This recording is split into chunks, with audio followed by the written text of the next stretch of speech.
welcome to a special edition of the Comics Dash podcast, San Diego Comic-Con wrap-up. I'm your host, David, and I'm joined by Henry.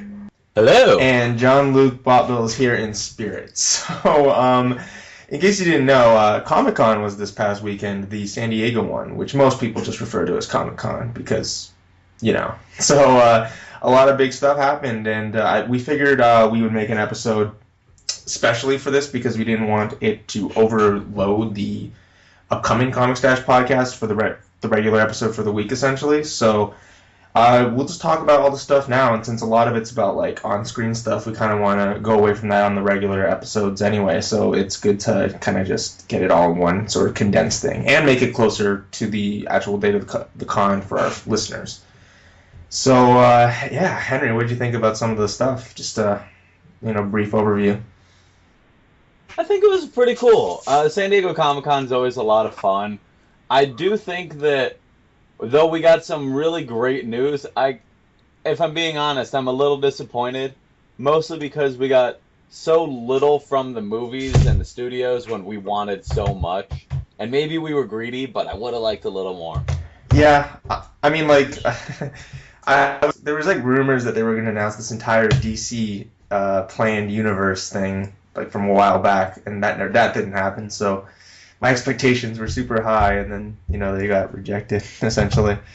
But a lot of interesting stuff happened, and I think one of the things that a lot of people were fixated on was the fact that the Wonder Woman, Wonder Woman was revealed for the movie, the first image of her, and we finally got to see Wonder Woman on screen, well, like, what she would look like on screen, so what do you think of Gal Gadot as Wonder Woman in that one image? I loved it. I've been a supporter of the casting since it was announced, even though I know a lot of people are skeptical of Gal Gadot because, one, she's an untested actress, and two, because she isn't this big, bulky Amazon woman. But seeing her in the costume, seeing the design and the direction that they're going for her, she looks phenomenal. She looks great. I think that she really looks like, in a lot of ways, like if you took the modern Cliff Chiang Wonder Woman and made that real, this is about as good as you're going to get.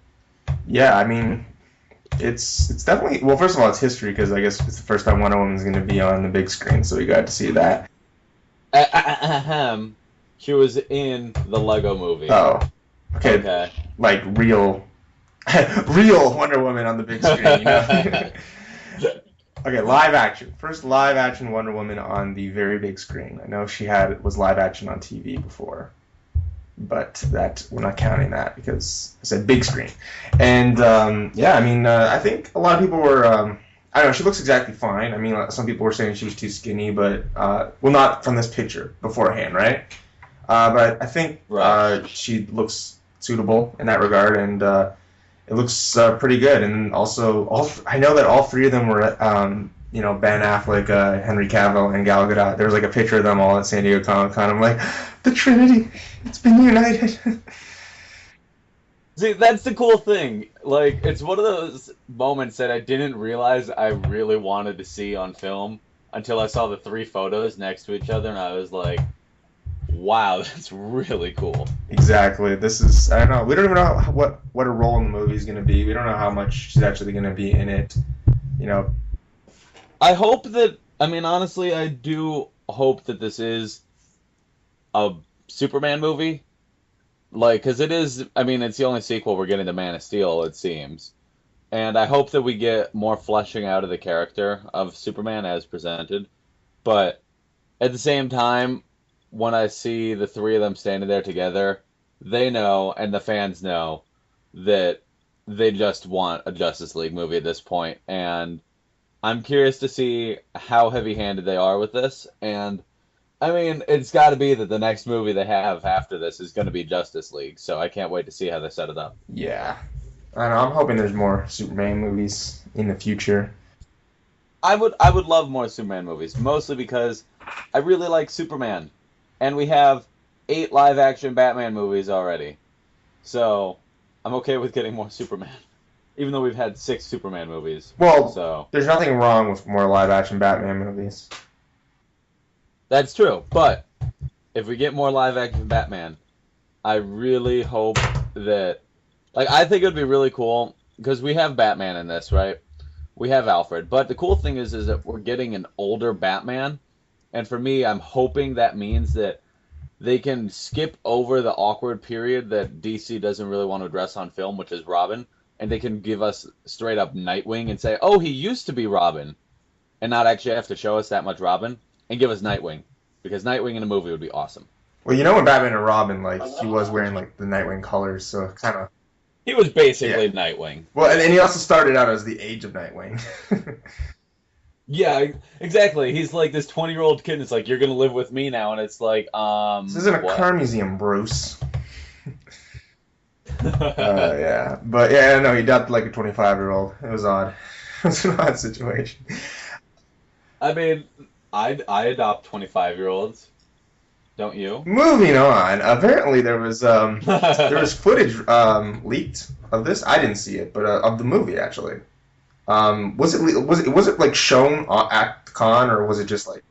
So yeah, during the panel that they showed the Wonder Woman images, they revealed that there was a special clip, and it showed Batman and Superman facing off to a degree. What it basically was Batman on a city skyline with the bat signal right next to him, staring down at Superman. But the important thing is that Batman is wearing this mech armor. And for those of you familiar with the comics, in The Dark Knight Returns, a very, very famous Batman comic, he's wearing this mech armor to face down Superman. And the armor design that they have for Batman v Superman is basically that design to a T. It looks straight ripped out of the comics. It looks really cool. I gotta say, I'm not even a big fan of that design, but seeing it on Ben Affleck looks really awesome, and it just shows us that we're going to get this crazy, monstrous fight that people have been craving for so long. Yeah, I mean, it's essentially a lot of people's dreams ever since the Dark Knight Returns came out, and here it is. Like, I mean, over 20 years. I feel bad. Oh yeah, because I feel bad because everybody's like, "Yeah, Batman's gonna beat up Superman now," and I'm like, "But poor Superman. Why doesn't anybody like him? This is his sequel." Yeah, what is that? I mean, like, why does no one else root for Superman? I always root for Superman in this situation just because everyone's rooting for Batman, even though I'm a Batman fan. I feel like maybe it's because it's seemingly easier for Superman to win, but like in the comics, Batman literally keeps kryptonite on his belt at all times. Yeah. 100% of the time, he has kryptonite in his belt, just in case. You never know. That kind of shows you that maybe Superman doesn't have the advantage you think he does, you know? I mean, Superman, you pull out the one little green rock, he's down for the count. You know what I can't wait to see, though? Is when they reveal the image of Lex Luthor. I saw a set photo, and I don't know if it was an actual set photo or not, and I'm really curious. This was a couple weeks ago. That showed, I just completely blanked on his name. Jesse Eisenberg. It showed Jesse Eisenberg with long, flowing brown hair. And it was like an auburn, red, brown flow. And it was supposed to be a set photo from Batman v Superman. And if we get Lex Luthor with this flowing Fabio hair, I'm going to crack up hysterically. He's having hair. They've said that.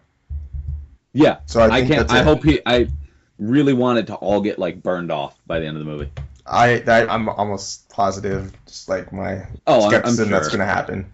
That would be so cool, though. It would be great to like see like the physical embodiment of his hate for Superman. Just like, "You cost me my hair. Look at my beautiful hair." That's how it originally happened, I think. Yeah, way back in the day. That's why I think it'd be really cool. Yeah.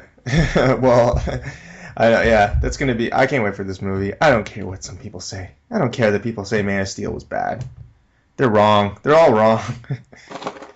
So other movie news is that the Avengers... Have you seen the Age of Ultron poster? I have. They're all in it. They're all fighting Ultrons.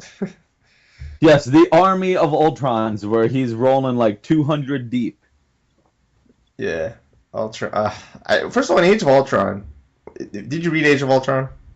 No, I avoided that like the plague. Ultron wasn't even in it, so like I'm very curious what Ultron does. Oh wait, spoilers. Sorry. Well, he's in it. You just don't fight him, or you don't. He never fights them. Like you see He's like a him making them. concept or something. No, like they fight like they fight like little little Ultron bots like that, and then like in the present or what in the horrible, present, and then like you see Right. Hank Pym making Ultron, but they never fight him in any sort of capacity. The Ultron himself. Well, that's really lame. Yeah, because it's all about like Wolverine going back in time and killing Hank Pym. Spoilers, and screwing time over and over again. And they have to, and then like he does that.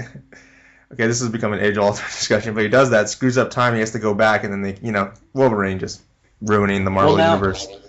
See, now I understand even more why people don't like that event, because that sounds like such a cop-out to be like, oh, we've got this major Ultron event. By the way, he's not going to be in it really, but don't worry about that. Oh, did I mention that the main person Wolverine teams up with is Susan Storm? Yes, that I knew. Anyway, so back to this poster. We get to see Quicksilver and Scarlet Witch in action. And Scarlet Witch doesn't have her sort of costume, as, we're used to in the comics. But yeah, it just looks like, her little outfit for when she goes shopping. I actually thought she was Black Widow at first, because her hair kind of looks red. Which... Yeah. Is it? I don't know. It could be the lighting of the poster, because it's very sort of...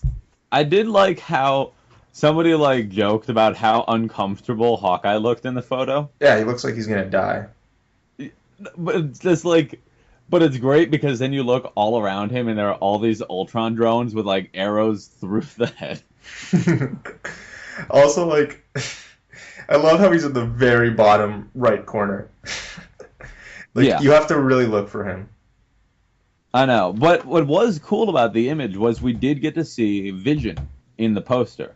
I actually never even see Vision in the poster. Yeah, he's very subtly in it. If you look in the top leftmost corner of the image, you'll see the back of Vision flying in the air.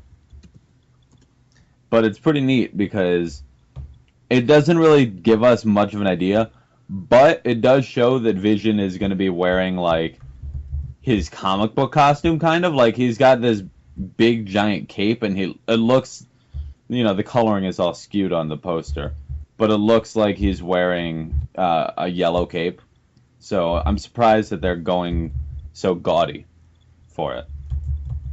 Yeah, Paul Bettany as the Vision. So I don't know. I'm very interested in this movie. I kind of I haven't really been thinking about it that much. You know what I mean? Because you don't really hear rumors about this movie. No, you hear a rumor every other day about Batman, Superman. That exactly someone else is in it. Aquaman's gonna be in it. Oh no, this guy's gonna be in it. And but you never hear anything about this movie in comparison. Yeah, and it's funny because I think that more people, if I would be so bold, I think people are more excited to see Batman v Superman, but I think that everybody expects this to be the better movie.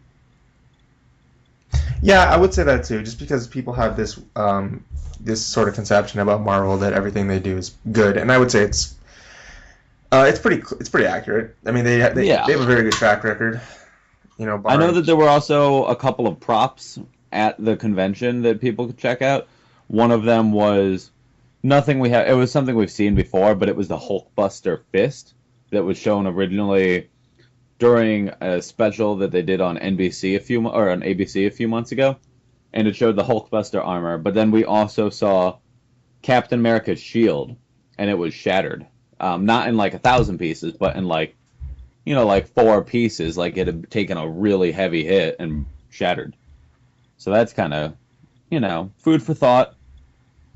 Yeah, what Captain America's he can't lose his shield, then what is he? He's just a guy who's really strong and really fast and really really athletic. Yeah, who's got 15 other things. It's funny because whenever I see the image of Captain America's shield breaking, because we see it so often now, it happened during Fear itself, it shattered, and then it happened once or twice otherwise in the last decade or so. But whenever I see it, I'm like, oh, that again. Yeah. But at the same time, I know for movie audiences who have never seen that happen, they're gonna be like, "Oh, Yeah, exactly. But like he threw the shield away. exactly." He doesn't even have it; it's lost somewhere in the water. Yeah, he threw it away, and then he's gonna obviously have it back. And like Tony Stark blew all his $1 billion suits up. He probably wasted $30 billion in Iron Man 3 at the end of that movie. And Oh God, I know. Yeah, I'll be interested to see how they address like certain things like that, where they're like, "Oh, by the way, we have to give them a new armor now."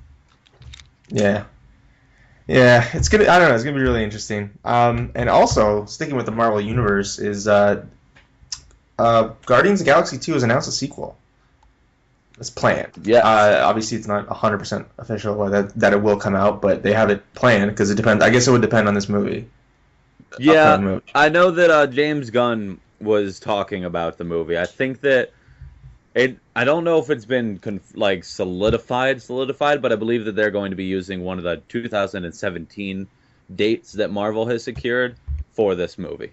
I'm surprised they just didn't take the same day that Amazing Spider-Man 3 is going to come out and just crap on that. Well, I know Marvel did take that spot, but they haven't said what's going to be on it yet. I don't think. Yeah. Well, but I don't know. So yeah.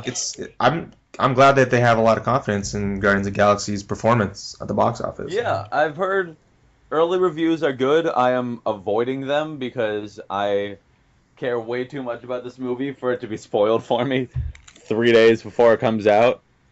So I'm very excited to see what they do, and I'm very glad that people are responding so well to it. Yeah, I mean, it's coming out. I'm actually going to see it on Thursday, so I'm really excited for it. Yeah, same here. I have to get my tickets still, but it's a small theater up there, so up here I'm not worried. Yeah, well, up there in New York City or wherever you're from. Yes. So, yeah, I mean, any other big movie news that is really worth talking about in your mind, Henry? I feel like with movies, we didn't really get that much. We did find out that Marvel has confirmed who Evangeline Lilly will be playing in the Ant-Man movie. Oh yeah, that poster she's playing came out too. Yeah, and the poster came out, and the poster looks pretty cool. It shows Paul Rudd and what's his name? Michael Clark Douglas Michael? No, it's just Michael Douglas. Michael Douglas. Michael Clark Duncan and Michael Clark Douglas morphed in my mind. Michael Clark Douglas. To one that would be being. A tough man. But it showed Michael Douglas and Paul Rudd as Hank Pym and Scott Lang, and it shows them on it. But Evangeline Lilly has been cast as a character named Hope Van Dyne, and for those of you familiar with the comics, you'll know that Hank Pym has a relationship with Janet Van Dyne, who is the Wasp, and apparently this character of Hope is going to be their daughter. It hasn't been confirmed, but with the last name Van Dyne and the fact that it's his daughter, you can put two and two together. They also have said that the original Yellow Jacket, who was a villainess and a woman in the old Avengers comics, is going to be the villain for the movie. Yep. I can't really add much input to that because I don't know much, if anything, about the Hank Pym, Scott Lang sort of thing. So. Yeah, it was really disappointing to me, honestly, to find that out.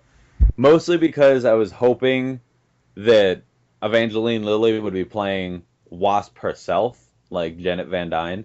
And it's weird that she's going to be playing the daughter.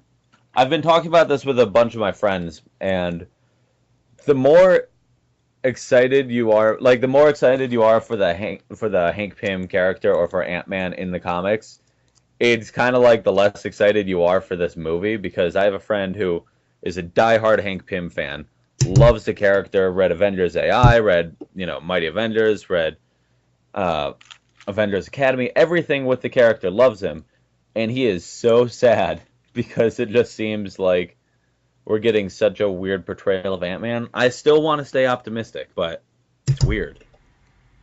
Yeah, I mean, again, I don't know much about Ant-Man, so I'll probably go in with a lot of optimism. Oh yeah, honestly, Marvel's done 9 movies so far that I have enjoyed. So I'm going to give them the benefit of the doubt. Would you stop lying for Iron Man 2's behalf? I like Iron Man 2 more than Iron Man 1. What? No, I'm kidding. Yep. Iron Man 1's a little overrated, actually. Not gonna lie. See, for me, 2 is my favorite. I don't think it's necessarily the best, but it's the one I enjoyed the most. I like 3 the most, actually. Well, you're allowed to be wrong. I'm allowed to be wrong. I'm allowed to be wrong, but okay. Anyway, did Fox announce anything with Fan 4 or no? No. There was. I mean, it wasn't San Diego Comic-Con, but there was like a photo that was shown that showed the Thing as like a stand-in, and it was this big rocky, Hulk of a being. And we haven't gotten confirmation if it's a real set photo or what the deal is with it. But it looked pretty awesome. It looked, very accurate. Yeah, if that's a thing, then I like that thing. I actually saw that picture, so. Yeah, I would prefer that to what we got last time. Yes, I would. So, yeah, I actually watched the Fantastic Four movies the other day, just randomly. Oh, and I haven't seen them since I was a kid. I'm afraid on how horribly those will hold up. Silver Surfer's okay. Silver Surfer's is good. Not good. It's like, it's not, you don't feel like you wasted your time. The original one was pretty bad, though. Okay. Yeah, I wouldn't say good, but it's not like horrible. But it's not like gouge your eyes out horrible. Yeah. And, so with that, let's get into, like, the comic book. Or do you want to talk about some of the TV stuff? We can go TV. Yeah, so Constantine announced some things, that there are going to be other DC Universe characters in it. What'd you think about that? I thought it was really cool. I'm glad to see that Constantine has big dreams. For the Friday night slot. For the Friday night slot. Got to get that primetime Friday night slot. Yeah. Well, it's going to be a very good 8 episodes before it gets canceled. I'm kidding. I don't know. I really hope that it gets, it had pretty good response to the pilot. And I know that they aired a re-edited pilot at the convention because they're making some changes to it because the main lead actress left. So we'll have to see how it goes, but I'm optimistic. I think it'll be cool. I hope, like, this might sound weird, but I hope they have low expectations, the studio, for the ratings, so that me too, it's not, because he's a niche character. Exactly. He doesn't have this big. I mean, he's got a big following, but not a huge following. Not enough that you're gonna really see. He's a very niche comic book character on a Friday night slot, and like the general public might remember a bad movie with Keanu Reeves. Exactly. So and also, yeah, it's so similar to Supernatural that works in its advantage and against it, because a lot of people are going to think it's a Supernatural ripoff, and then a lot of people are going to be like, oh, it's just like that other show I watched. Yeah. Yeah, I just hope they're not expecting a lot with the ratings, so that it could get a chance to be just grow as a show, because it might, if it gets canceled early, it'd be a shame. Yeah, I hope it gets enough of a lifespan.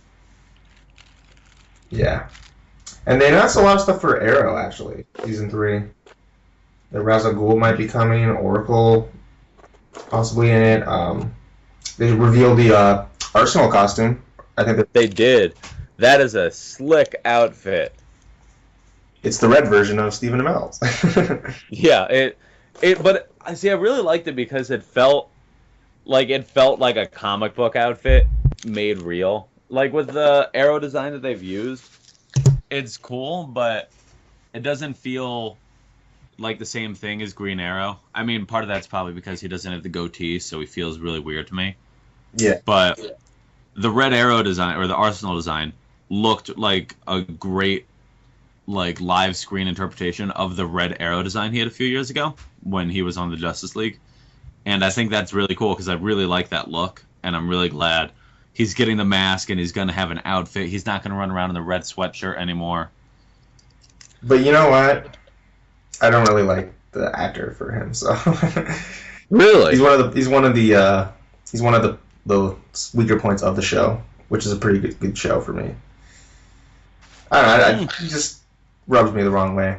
Colton. No, that's completely fair. I've liked him. I don't think he's perfect. I don't think that he's very charismatic, but he gets the angst right, and Roy Harper is actually quite angsty. I didn't see the very end of the last season. They haven't gotten into my ward is a junkie type stuff yet, right? Not yet.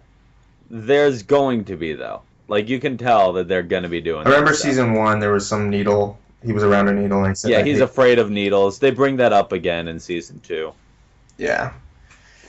So we'll see. You know, it'll be fun to watch him have this horrible spiral. They have said that when Arrow season 3 starts off, that everybody's kind of on a high. Like, everybody's at a really good point because they just beat, spoilers for Arrow, but they saved the day.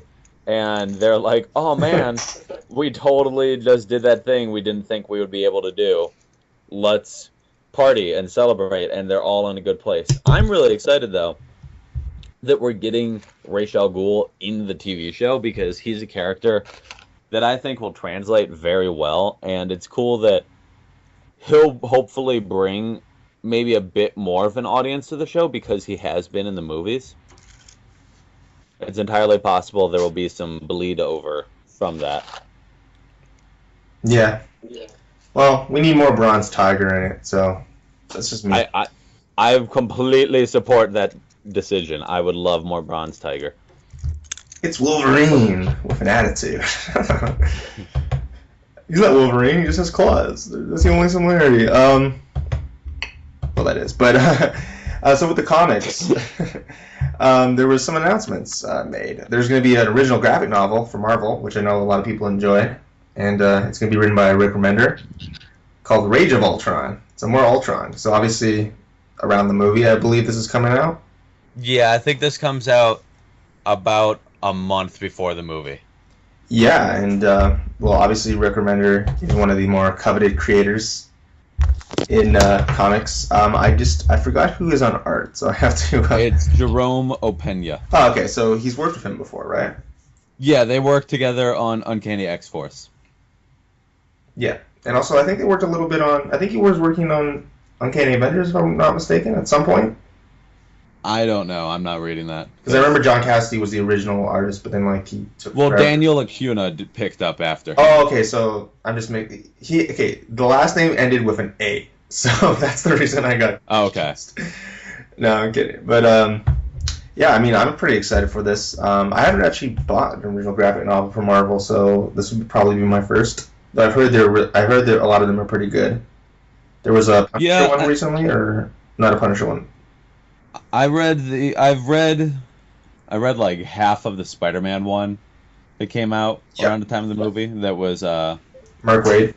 Mark Waid with God, I can't remember.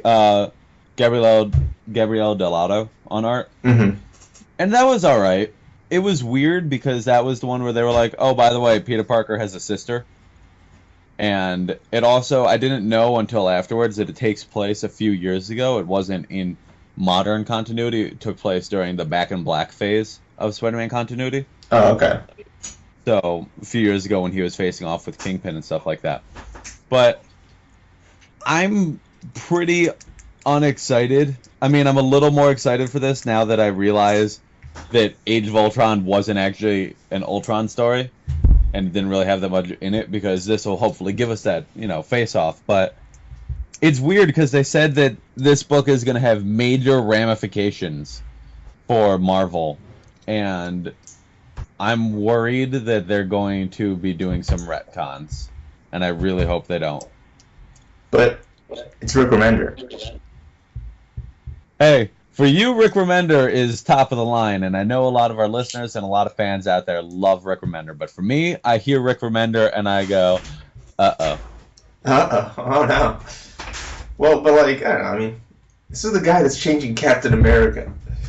He can change the universe as much as he wants. He's giving us a new Captain America. He's in charge of Axis. He's doing Uncanny Avengers and all this crazy nonsense. But for me, I'm I'm more excited for the art in that book than I am for the writing, and I'm not that big of a fan of Jerome Opeña on art, so that's saying something. All right. Well, sticking with Marvel, some pretty big news for Star Wars fans is that I think it's with Marvel Comics, correct, that they're getting 3 new comics. Since Disney bought the rights to Star Wars, they were going to move over from Dark Horse, and that was announced a while ago. And yeah, we're getting 3 new Star Wars comics. I know you're excited about this, Henry. So why don't you, discuss it in a little more detail? Yeah. So we're getting 3 Star Wars comics. We're getting Star Wars proper, and that's going to be written by Jason Aaron with art from Don Cassidy. Then we're getting Star Wars Vader, and that's going to be by Kieran Gillen with Salvador LaRocca on art. And then we're getting a Princess Leia book that's going to be written by Mark Waid with art by Terry Dodson. So what's cool about this is that if anybody's familiar with current Marvel comic or current Star Wars comics, they don't really get that much top talent, and it's because they've been produced by a Dark Horse, and Dark Horse being an independent publisher, they don't often get the major names. The recent run by Brian Wood is one of the bigger creators to be involved in the title in years. But it's going to be a total reboot for all the comic book continuity, because Marvel or Disney announced a few months back that Star Wars continuity is now, all the expanded universe is basically gone. The only things that are currently canon are the 6 movies and the Clone Wars. So, and going forward, of course, Star Wars Rebels, their new TV show. But I'm a big Star Wars fan, so I'm pretty excited by this. I think it's going to be really neat to see some new books. I'm laughing, though, that John Cassidy is doing the art on the main book, because Marvel did that with him 2 years ago when they gave him Uncanny Avengers, and it took him forever to put out like 4 issues. Yeah, like issue 2 was like at least 2 months after issue 1, and I was like, yeah, no, it was actually 3 months, because I remember having to wait, and it was annoying. Yeah, and also it was like issue 2 was like, this is what we took so long for. Like, it wasn't even his best work, to be honest. Yeah, that's the thing. His work on Uncanny Avengers was hit or miss. His work on Astonishing X-Men with Joss Whedon back in the day was super great. Phenomenal. Beautiful book. Loved it. And if John Cassidy can give us that caliber of art on Star Wars, that book is going to be out of this world. Can they make a book that explains why Boba Fett is so popular? I hope so. I mean, this new movie... The interesting thing about Star Wars and the Vader book is they're going to be telling the same story from different perspectives, because it follows Darth Vader immediately after the Death Star blows up. Spoilers for 1977 Star Wars, by the way. The Death Star blows up, Darth Vader is like flung through space and has to try to rebuild the Empire. And I guess that it's going to be Star Wars is going to follow the Rebel Alliance hunting down Vader, and then Vader is going to be him trying to rebuild the forces. But it'll be pretty neat, and I think that it's going to be cool. I'm really curious more about the Princess Leia book, because Princess Leia has had a really empowering few years. Brian Wood has written her very well in the Star Wars book, and I think it'll be really cool to see a good, strong female character in Star Wars, because as much as I love Star Wars, sometimes I feel like they don't have enough strong female characters. Yeah, what I'm more interested in is that conversation that Darth must have had with the Emperor right after the Death Star blew up. Yeah. What happened? What happened? Oh, I'm sorry, guys. I missed. There was a little small hole, and it blew up the entire Death Star. What's going to be weird is reading comics where Luke doesn't know that Darth Vader is his dad yet. Spoiler for Empire Strikes Back, everybody. I think we're fine. But it's going to be weird when he's like, who is this mysterious Sith Lord? And it's like, oh God, we know. We've known for 30 years. Yeah. And then I'm also like, they never addressed how pissed he must have been at Obi-Wan for lying. Or saying from a different point of view. Dude, that's why I didn't like Obi-Wan. I didn't like Obi-Wan for years until the new trilogy came out. Yeah. Because Obi-Wan was a dick. I was like, you lied to him, and then you just up and vanished and didn't even tell him what to do. Dude needed your help. Well, you see, when when when he became Darth Vader, he ceased becoming Anakin Skywalker. So he did die from a certain point of view. That's BS. That's what I would just like get my lightsaber and kill that ghost. It's like I just never liked Obi-Wan until Ewan McGregor started playing him, and I was like, okay, wait, Obi-Wan's the best. Yeah, I'm pretty excited for this. I might actually pick up some of these issues. I'm like my little secret confession is I'm not really a big Star Wars fan. Like I watch all the movies, but I read the extended universe stuff. You know what I mean?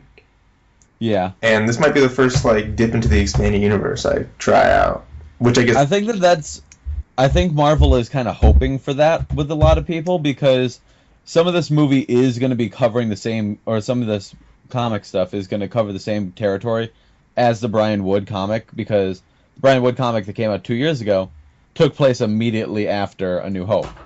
So this is kind of retreading for fans who were reading that. But one cool thing that I didn't realize until somebody pointed it out, Dark Horse is a terrible digital platform. A lot of people get very frustrated with Dark Horse because they're not available on Comixology. Oh, okay. And because there'll be a Marvel comic now, the Star Wars books will be available for digital readers, so it'll hopefully hit a wider audience. Yeah, that's for sure. And they'll be available at Disneyland, so. Oh yeah, Disneyland? Oh yeah, I forgot about that. I'm sure. Nice. This is gonna. I don't know. I'm pretty excited. It seems like good times for Star Wars coming up. We talked about the Hulk in the last podcast, actually. So, sorry, Bruce Banner, but we're not talking about you now. Yeah. He's gonna be chasing radiated other gamma radiated people. For those who don't know. Yeah. For those who didn't see the last episode, or listen, so the Eisners happen at Comic-Con, which they do every year, and yes. Let's talk about the winners there. Yeah, so for those of you who don't know, the Eisner Awards are basically the Academy Awards of comics. They're honoring the best of all the best categories, and they happen every year at San Diego Comic-Con. They used to be called the Jack Kirbys, by the way, and then they renamed them the Will Eisners. The Jack Kirbys. They were called the Kirbys. That's when they first came out. So, yeah, I'll just go through the list, I guess. Best short story is Untitled by Gilbert Hernandez in Love and Rocket's New Stories number 6. Best single issue or one shot is Hawkeye number 11, Pizza Is My Business by Matt Fraction and David Aja. That's the Pizza Dog issue for anybody listening. Yeah. Best continuing series is Saga by Brian K. Vaughan and Fiona Staples. Beating out the only big two is Hawkeye, so the other nominees aren't even worth mentioning. There was like Sex Criminals. There was Best Limited Series was The Wake. Yeah, and Sex Criminals won Best New Series. And Best New Series is Sex Criminals. Lazarus was there. Rat Queens was there. So some obviously highly regarded stuff, but yeah, some great nominations. But the neat thing about the Eisner Awards is it kind of points out to you how little an impact critically the Marvel and DC books make. There are very few books that critics actually pay attention to. I'm actually going through this, and there's only the only thing that got nominated for anything from the big two was that Hawkeye issue and Hawkeye itself. Yeah, there's really not that much. Occasionally they'll have a nomination for their collections, or they'll pop up as a best writer, in the category for Brian K. Vaughan won best writer. But in that category, we also saw Kelly Sue DeConnick, Matt Fraction, Jonathan Hickman, and Scott Snyder nominated. But they also work on independent books in conjunction with the Marvel books, so it's hard to tell what exactly gets them nominated. But it's really cool. I personally am a big fan of the Eisner Awards. I think they're really cool, and I think it's really great for independent comics because it's their chance to really shine. Because all year, people will talk about, oh, Marvel did this and DC did that, and then come the Eisners, the indie guys get their chance to really, capitalize on their success. And it's good because, now you get to see all these books and they'll say Eisner Award winner.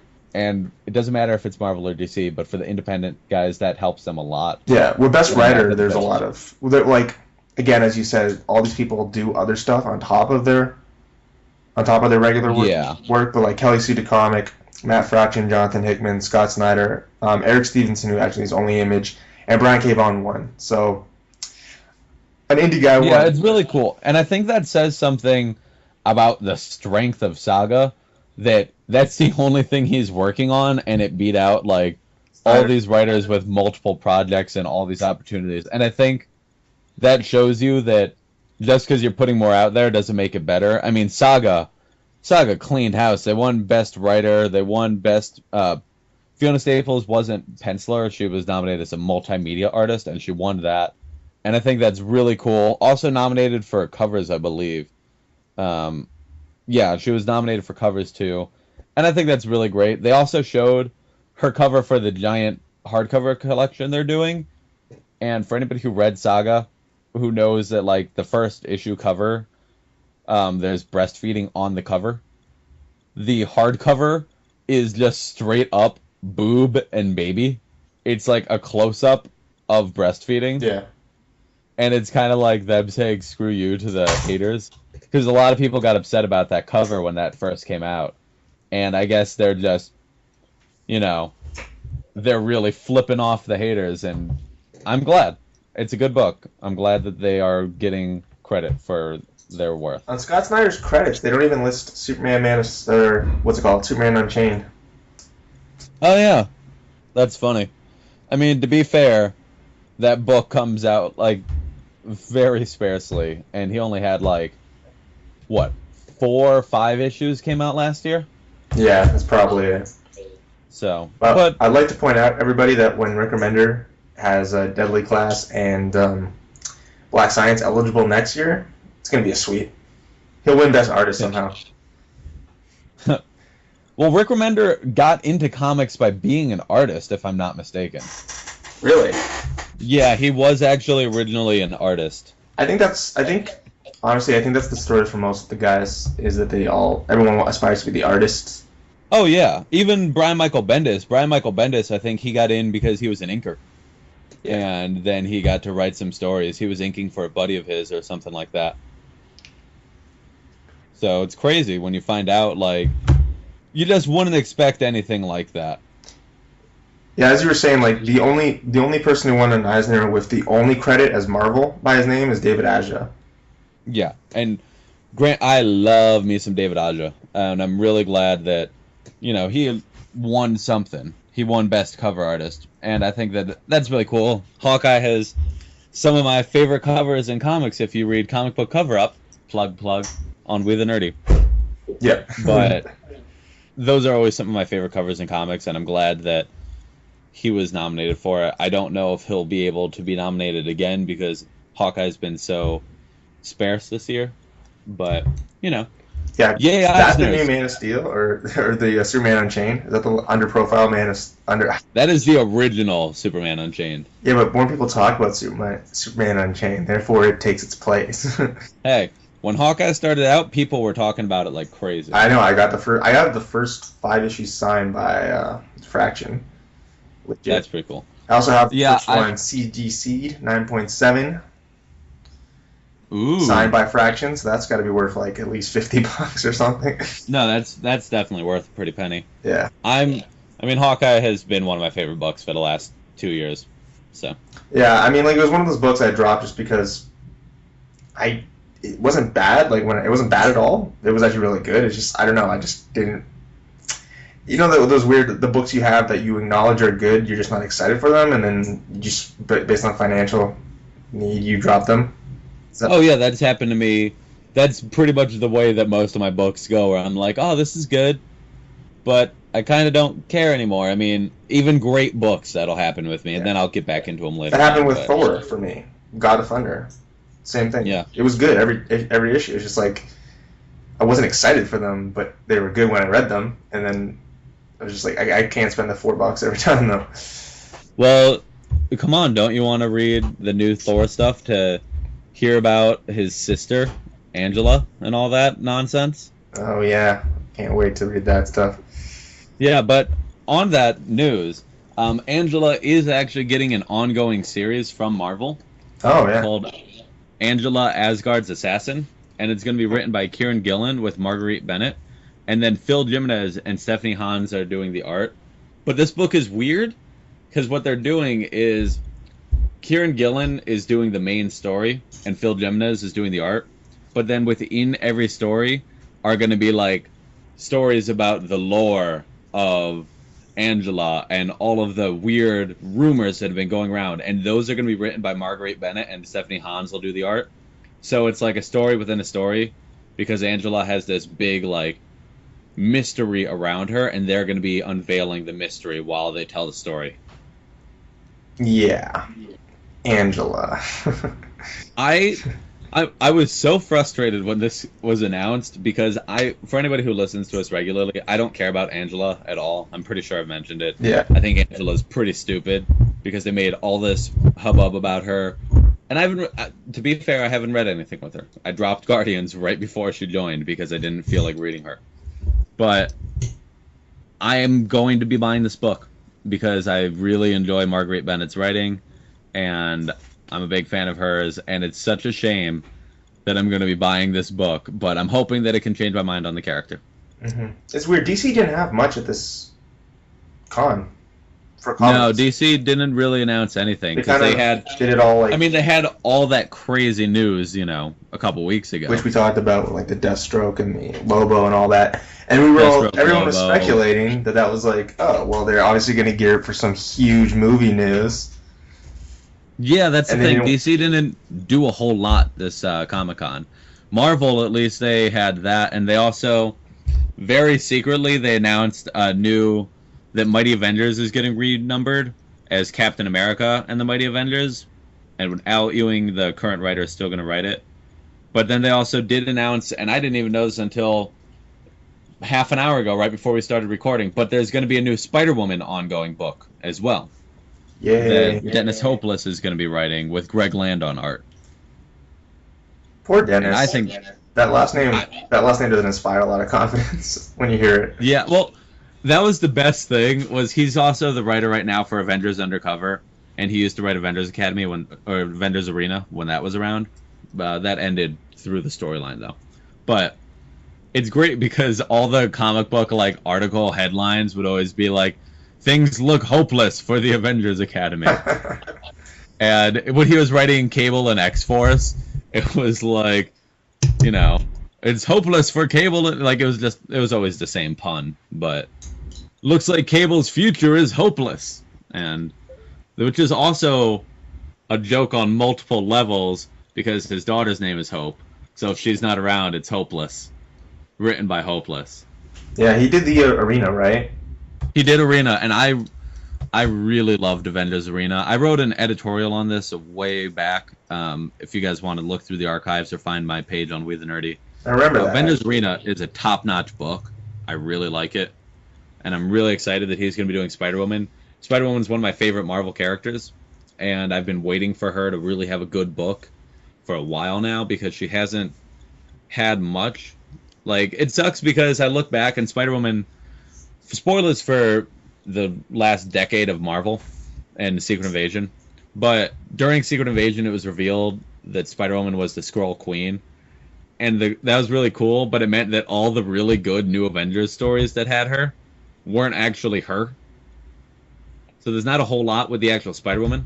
So it kind of invalidated a lot of good stuff. Yeah, like one of my favorite moments in Avengers is when Spider-Woman puts on her outfit in the beginning of New Avengers in, like, issue 3. She's like, oh, I guess I'm a superhero again. And that's not even her. It's the Skrull Queen. It's like, no! You took it away from me, Bendis. Yeah. But I don't know, that's pretty good news. I mean, it's a character that a lot of people are interested in. And I know Bendis made her pretty popular, I guess, with Secret Invasion. Yeah, it's very good because... Once again, Marvel is really trying to add more diversity to their comics. They're adding another female title. And that's really good because she is a character worth investing time in. Also, what's kind of neat is that it's going to have... It's spinning out of the new Spider-Verse crossover that Dan Slott is doing. And as a result, it's going to have Silk in it. And for anybody reading Spider-Man right now, Silk is the other girl who got bit by the spider that bit Peter. Spoilers. I actually didn't know that. I was like, who's Silk? When he said it. Yeah, I don't really... I'm not reading Spider-Man right now, but I know that that's what's going on. Mm-hmm. I dropped it after the first issue. Just once again, it was a book that I wasn't excited for reading, and it was always good. So I'll buy it and trade, probably. But it's going to be really neat, and it's... Marvel loves tying books into crossovers, so it's going to be a Spider-Verse book. Marvel has a ton of crossovers, ton of events, and a lot of fallout from it. Yeah. Usually I find the stuff that comes out of the events like better than the actual events. Like a lot of the stuff that came out of AVX was really good. Well, that's the real problem I have with a lot of Marvel events, which is another thing altogether. But a lot of the books that they launch are better. Like last year, Mighty Avengers made me really happy, and that was a spin out of Infinity. And Infinity was just okay to me. It was really unnecessary, complicated. But Mighty Avengers was a great spin-off from that. And I'm actually really excited to see that is getting a new launch on Life, and it's going to have Captain America as the Falcon leading the team. That's really cool to me. Yeah. I mean, also that'll probably help sales a little bit, because... I hope so, because I don't think it's been selling that well. Slap Captain America on it, who knows? Slap Captain America, put a big old patriotic cover on it, you got a winner. Yeah, so anything else from Comic-Con that you were interested in? I'm trying to think. I know that there were a couple side things that were announced. Evil Dead's getting a TV show, apparently. Oh. That makes me happy. Planet of the Apes and Star Trek crossover. Yeah, there's a big Planet of the Apes Star Trek crossover coming up, so that's pretty cool. Yeah. I mean, I just saw Dawn of Planet of the Apes. The new Dawn of the Planet of the Apes movie was really awesome. Oh, yeah. And I'm pretty excited that there's going to be more out there. I've never read the comics, though. I've heard good things, but maybe I'll check it out. I know that they also Marvel did announce that there's going to be a cartoon for the Guardians of the Galaxy as well. Mm-hmm. And I'm like, I love the Guardians of the Galaxy, but they are going to like really run me dry because we're getting a movie. Yeah. We've got the comic. There's going to be Guardians 3000, which is about the team in the future. We've got Star-Lord, we've got Rocket Raccoon. There's going to be a cartoon, and they announced a sequel. Yeah. And it's like, whoa. Guardians. But once again, Marvel must have a lot of confidence in that movie if they're doing all this stuff. It'd be unfortunate if it bombed. If it bombs, I will. Like, you know, okay. So, Teenage Mutant Ninja Turtles comes out the week after Guardians. And it's funny because when that was announced, it was like, oh man, they're really hoping that Guardians of the Galaxy bombs. But it would be really funny if Guardians of the Galaxy does really well, like Marvel thinks it's going to, and then Turtles just completely bombs. I don't think it would bomb. I don't think it'll bomb, but it would be crazy if like that movie comes out and it's not the #1 movie. Oh yeah, that's possible. Guardians is still #1. It's in play with Guardians being around, but I have a feeling it will be the #1 movie when it comes out. I do too. I hope that Guardians does well though. You know? It's hard to repeat #1 unless you are Captain America or Iron Man or Batman or Avengers.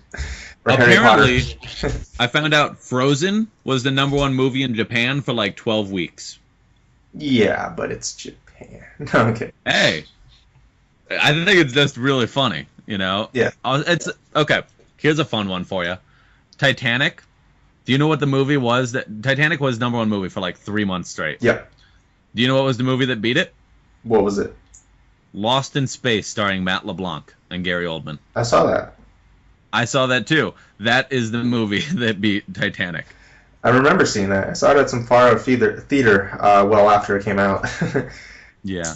But it'll be interesting to see how well Guardians does. I'm really optimistic. We will be definitely doing a spoiler cast on it. Yeah.